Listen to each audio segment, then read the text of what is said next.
নমস্কার। কবিগুরু রবীন্দ্রনাথ ঠাকুরের লেখা কবিতা রাজা ও রানী।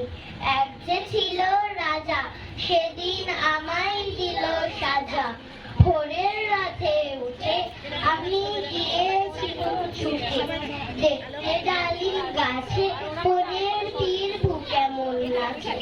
ডালে ছিলেন চড়ে, সেটা ভেঙেই গেল পড়ে। সেদিন হলো মানা, আমার পেয়ারা পেরে আনা। হ্রদ দেখতে যাওয়া, আমার চিলের পুলি খাওয়া। কে দিল সেই সাজা, জানো কে ছিল সেই রাজা? এক যে ছিল রানী, আমি তার কথা মানি।